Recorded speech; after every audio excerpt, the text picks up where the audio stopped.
time for our next panel discussion, and this one is fascinating because it approaches things from two different angles. This is the Digitalisation and Decarbonisation Forum. So let's meet our guests who will be joining us today. First of all, we have Paul Wrighton, Director of Sustainable Infrastructure at Johnson Controls. We also have Simon Tucker, Global Head of Energy, Utilities and Resources at Infosys Consulting, and David Pownall, Vice President of Services and Safety UK at Schneider Electric. Hello to all of you. Thank you very much for joining us today. How are you all?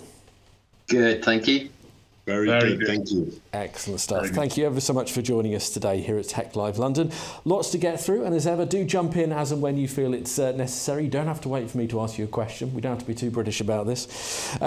So first of all, let's start with that link between digitisation and decarbonisation. How do you see that link? How strong is it? Is there a real link between the two here? Okay, I mean, I'll jump in first. I think absolutely there's a very strong link, and I think it's actually crucial. You know, if we're to really meet the objectives that we have to kind of maintain energy levels at kind of 1.5 degree rise. So, you know, we have to look at things like, for us as Johnson Controls, the built environment. You know, we believe that buildings represent kind of the biggest and the quickest win, both now in terms of reducing energy, but also in the future. And really, we're going to get there through kind of three innovations. So firstly is energy efficiency, secondly, electrification, but then digitization is the glue that brings it all together. That means you can harmonize technology and solutions in an ecosystem that really drives that value, that change, and that energy efficiency and carbon reduction. So absolutely there's a link, and it's crucial from my perspective. Yeah, and I think, well, yes, I agree. But I think also the digital piece is the bit that makes it stick, because you're going to do a lot of heavy lifting if you try and do it manually. You're never going to optimize. You're never going to be able to refine. You're never going to be able to improve and make those aggregated marginal gains year on year as you drive that efficiency through in, whether it's, as Paul says, a building, which, yeah, they account for a huge amount of our carbon.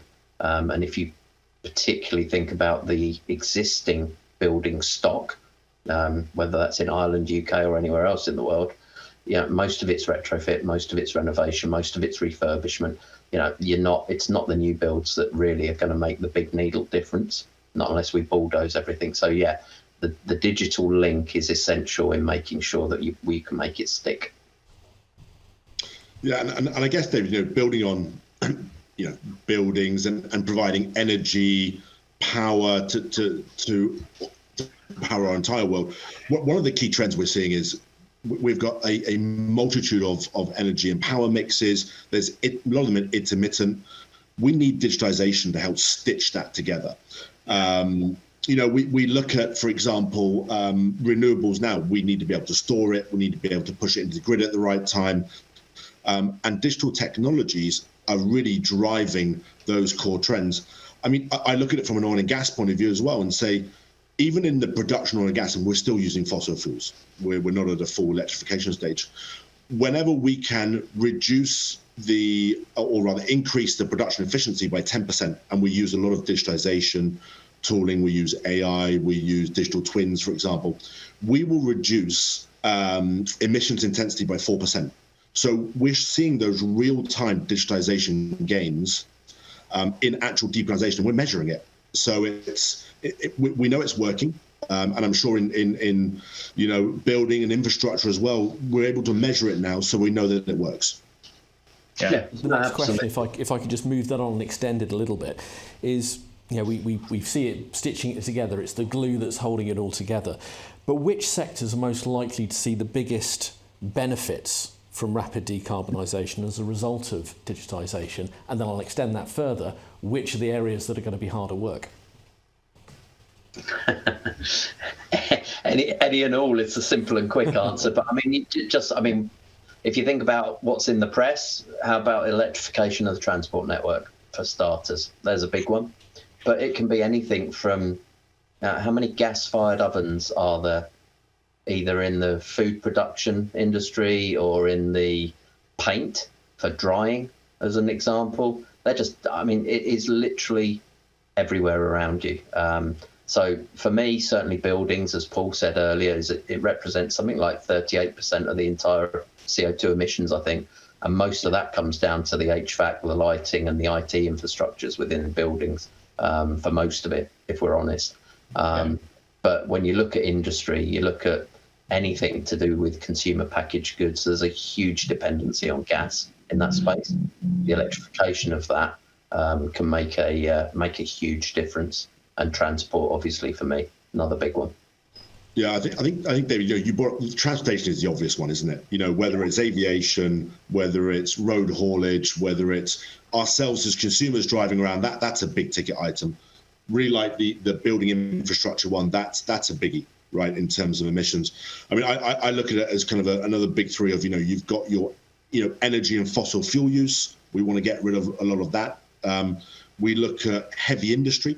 So we look at cement, steel, chemicals, aluminium. And it's interesting that 27% of all emissions are from those heavy industries.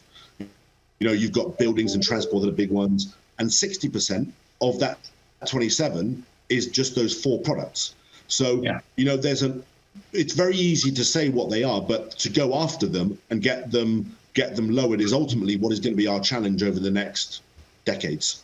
Yeah, absolutely. I mean, 100% agree with all of that. And I think, when you start to then layer in the benefit of digitization, what we need going forward is all of these industries being able to interface with grid networks and grid systems to enable the balancing of those loads and those demands and those draws, and that's where digitization plays a real key and vital role. From our perspective, I mean, from a Johnson Controls side of things, we see and have a focus in the built environment. We've mentioned already the kind of the contribution of the building space to global emissions around 38%. The even more scary stat is that 30% of the energy within those buildings is actually wasted energy. So again, just by leveraging digital technologies, just by using that to optimize, control, and reduce, there's savings there waiting to be tapped into. And if we're able to do that, we can then start to look at things of how do we use that captured saving, both in terms of can we share the load to neighboring buildings, again leveraging digitalization and technologies to support that. So we need to decarbonize across the whole, all industries as a whole, and for me, we said it before, the glue is the digitization piece, because we have to start thinking in more of a system thinking mindset and everything feeding and working together to ultimately deliver what we need for the climate. As you say there, it's important that it works across all industries, but I guess as well all geographies. How do we make sure that the benefits of digitization and the links to decarbonisation, how do we try and make sure that it is spread geographically as well? Well, I guess we've got a bigger global problem, which is 600-700 million people in the world today don't even have access to electricity. That's a much longer game, obviously. But I mean, if you think about it in these terms, the more the Western or the industrialized economies decarbonize and bring the price point of these technologies down, which they're already dropping fast, by the way, the more affordable they become, the more chance you've got of restoring some level of parity, which certainly doesn't exist today. Yeah, I think, David, it's an interesting one. I mean, I think one of the things that is inherent on all of us is where we have pioneered new digital technologies, where we are making significant savings. We've got to take that to the rest of the world. You can't have an entire continent left behind. And David, your comment on electricity, I mean, it's a fundamental one. Electricity powers a lot of the digital technologies that we've even talked about and we're going to talk about. But yeah, we owe it to the entire global world that we ultimately, whether it's through governmental bodies, non-governmental bodies, charities, et cetera, and all of our companies are looking at that as well and looking at making sure that firstly, continents, countries, peoples aren't going to be left behind in the benefits that this is going to bring. I mean, you just look at it at the protection of the forests. You know, we look at the Amazon, we look at areas in Africa, we look at areas in Asia, even areas in Europe. We've now got the technology to apply sensors and drones to illegal logging. That's something that we've got to do for the entire world. You know, Paul, as you said earlier, you know, that 1.5 centigrade target, I mean, we're never going to get there just doing it in one country. It's a global effort that ultimately we will need. Yeah, absolutely agree with all of that. And I think, you know, the beauty here, and I always, you know, there's a lot of doom and gloom out there around the need to drive action and a lot of kind of, you know, concern. But I think, you know, one thing's for sure from my perspective, you know, there is the technology available now. Okay, so we have it. We know what we need to do. We know how to deploy it. Okay, so it's about just driving that action, and whether that's through, you know, leveraging the sorts of technologies like microgrids within kind of African countries, or you know, areas where you struggle to get, you know, power networks, you can use those kind of solutions. But even then, coming down to kind of even the local level, we still need to recognise that even in our smaller communities within the UK, for example, or in America, there are still challenges that we can address there and equitably distribute the benefits of energy savings to those communities as well. And you know, we've got examples where we're working with large schools in the US where the programs that we're delivering to drive energy efficiency, drive financial savings that they're then able to reinvest into the community, whether it's through, you know, through energy schemes, supporting in you know, helping buy energy, or in terms of re-education and that upskilling of the local community. This topic goes beyond just providing energy and electricity. This topic goes to a more humanitarian issue, which is around how do we collectively encourage society to be more equitable as a whole. Mm.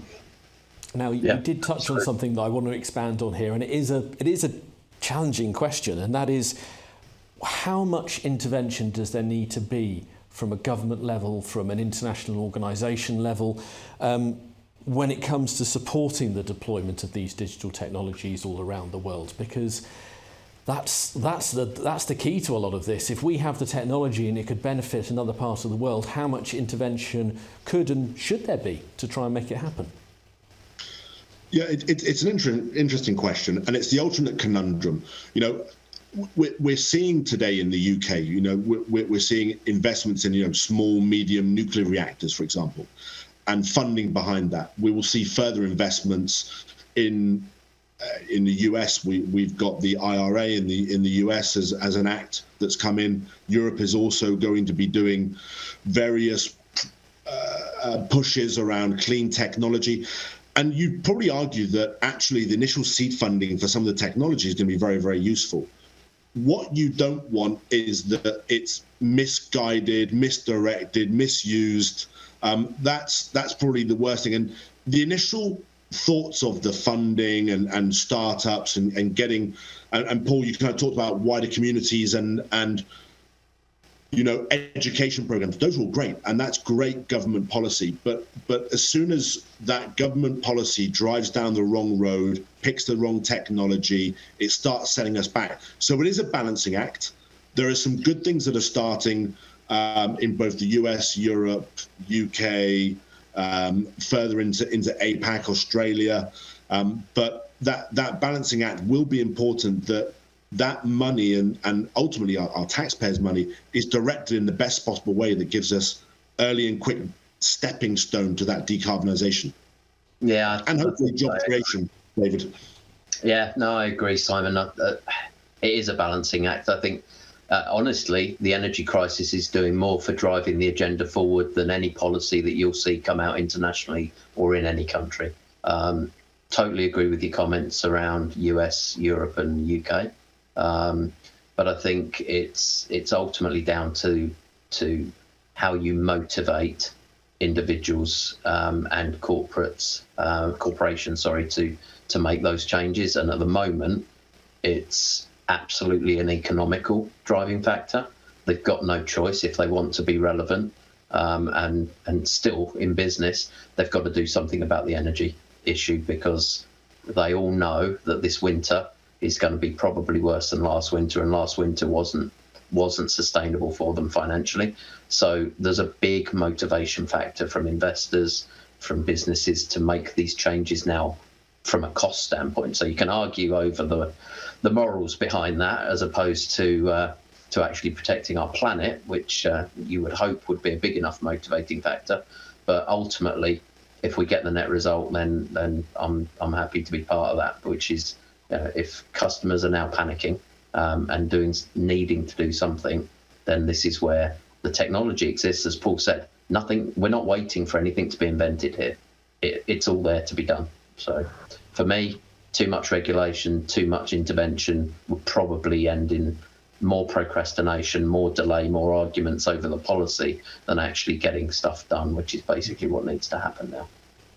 Yeah, I think you're both spot on. I think it's this, for me, it's like we have to have, there's a lot of good stuff going on, right? There is, wherever you look, I think there's a recognized need to drive pace of change in this whole area. And so there's a lot of good things going on.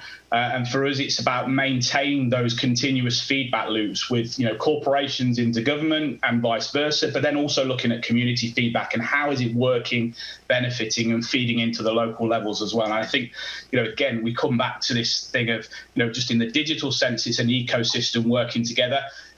Even when it comes to policy, it's got to be that ecosystem. It's got to be taking everything into consideration and continuing to evolve, because this isn't something that just gets solved day one and then it maintains its solved status. This is going to be require ongoing focus and action and refinement, as we continue to go through, the years, basically. Well, I'm going to do a little bit of a 180 here, because we've been looking on a very broad scale there at sort of government or international level. Let's bring it down to almost individual business level, and let's look at some advice that we could go through for people. Say if there's businesses or organisations out there who are going through a digitisation process, or maybe updating their digitisation process. It might be their second, third, fourth generation of it.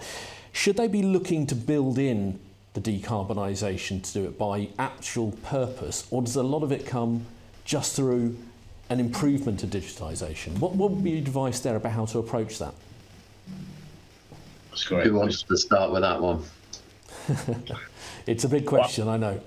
It's a massive question. But I think, the constant theme in everything we're talking about, irrespective of, how we're zooming in on it, is around this kind of holistic view, right? So I think what we need to do is, whenever we're talking about either the new deployment of digitization solutions in this space, or whether we're talking the upgrade to, we have to be thinking about, what do we want that digital transformation to consider? How do we want the systems and the technologies that are downstream within a building or a site feeding into that system, communicating back and forth with that system, that ultimately drives efficiency, savings, and continuous optimization? And that, again, is, it sounds very simple when you articulate it like that. It's incredibly complex, because very often you're talking different technologies downstream, different, communication protocols. But the reality is, to get where we want to go, we have to consider all of that, and we have to look at those kind of disparate systems feeding into the whole, and that requires, careful planning, consideration, holistic systems thinking around when you deploy these kind of digital technologies. Yeah, I agree. I think otherwise, the flip side of that, which we see on a daily basis, is that we paralyze ourselves with analysis of data that's actually not driving anything. So for me, the simple first step is a baseline. What do you know and what don't you know? Once you know what you know, and once you know what you don't know, then you set that together with your strategy on where are you going to get the biggest return for whatever your enterprise is, whether it's a building, whether it's a factory, whether it's a process, whatever it is. But without baseline, without careful planning, as Paul says, you can very quickly not just waste a lot of time and energy and money, but you can actually end up with no improvement at all. And that's what we, as an industry, need to make sure that we're protecting everybody from, because it's very easy to waste a lot of time and not get much done. Yeah, and I think, guys, echoing both of what you've said, I think, a lot of new technologies and digitalization is applied in lots of different scenarios, always for the best first goals. So, having that goal of what you want to achieve helps ultimately choosing the technology. There is a plethora of technologies and digital technologies out there. We're only really kind of starting to get to grips with 5G. What's 5G going to give us? People are already talking about 6G, but let's get 5G bedded in before we even go for 6G and 7Gs. There's also a point that says we can innovate, we can test, we can try technologies. David and Paul would say, Peter would say, you've got buildings, you can test in one building. You can do a proof of concept to see, does it work? And then you can scale it out. You don't have to scale it out to 1,000 different buildings on day one. You've got the opportunity to see if things work. Measuring success. Is it successful? Did it meet the goals you wanted? Do we need to tweak certain things? And then I think, once you get to the opportunity and you think you've got something you can go after from a digitization point of view that's going to give you a decarbonisation benefit, then go for it. There's no holding back. You roll it out, you deploy it, and then you tweak it as you go forward. There are lots of platforms out there now available that often stay very static. That innovation, that constant tweaking, updating will be massively important so that we go after the benefits, whether it's in heavy industry, whether it's in physical infrastructure, so buildings, or in road transport. We'll see a lot of mistakes, but make them early, learn the lessons, and then we move on. Yeah, absolutely. And I think just to build on that, I think there's the piloting approach is absolutely, key, because we've got to demonstrate value. We've got to see and learn from that. But what I would do is stress the urgency of pace, right? So, we've got to respond quickly. We know that we're on a time horizon here that's rapidly reducing, right? And when you think of some of the systemic change that's needed, not just in the deployment of digital technologies, but then what that has to deliver downstream in terms of the solutions and the products that ultimately feed into driving the change, these things require time to then deliver on. And so I think, what we're seeing in terms of, industry-wide is that recognition that we need to act soon. And David mentioned it earlier, the issue or the challenge in the space is not that we don't have the technologies, the know-how. Sometimes it's just inertia and actually doing things the way things have always been done in an incremental approach, rather than looking at doing things much more rapid in terms of pace, much more agile, and ultimately driving that scale and pace to get us where we need to do in the timescales. Well, time is starting to run away from us on this session. What I did really want to look to do is continue looking to the future about, from all of your perspectives, what are the most promising and exciting digital innovations you've been seeing that come in line with decarbonisation that are currently in development? Which are the ones that are exciting you the most that you've seen and heard about? Yeah, I guess some of the key ones out there, and Paul and David will chime in. But if I kind of start with digital twins, whether it's building, whether it's wind turbines, whether it's a mine, we're now, and a lot of our clients out there are now experimenting and really driving the boundaries of looking at efficiencies, modeling efficiencies. If I look at kind of from a wind farm perspective, many companies are now looking at that wind turbine, looking at blades, looking at placement, and we're getting efficiencies that we could only dream of a few years ago.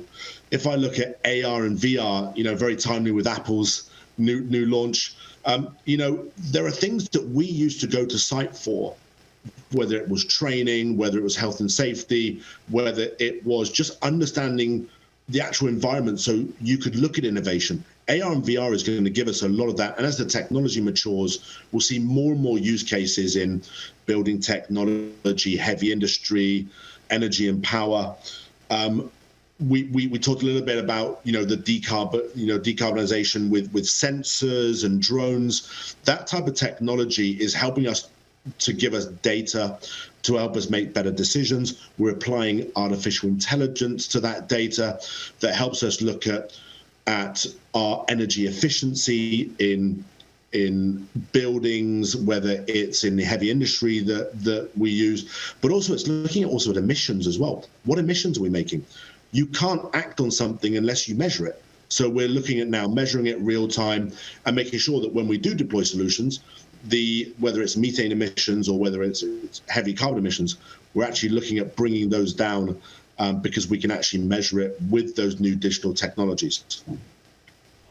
Yeah, I agree with all of that. I mean, for me, I think one of the challenges, certainly in the last 10 years, has been you've got multiple different technology platforms all talking different languages, and some of the single pane of glass solutions that are out there now, and digital twinning is one of them. But there's plenty of others, and making the invisible visible, but also stitching all of these disparate data sets together really excite me, because that's powerful. That's how you wade through the lake of data and actually start making meaningful data-driven decisions, rather than just wallowing in the data and not really knowing what it's telling you. So that excites me. I'm excited about our electrical distribution network and seeing what Ofgem came out with in the latest agreement with the DNOs. That excites me, because that's the first time that we've seen digitisation within the framework agreement, which is good. That's a massive step forward certainly for the UK, and I think you'll see other countries around the world follow, because they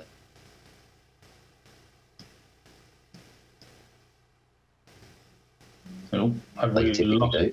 And microgrid flexibility that microgrid. Oh, you lost me, or am I back? Lost you, but no, we've got you back again. Do carry on.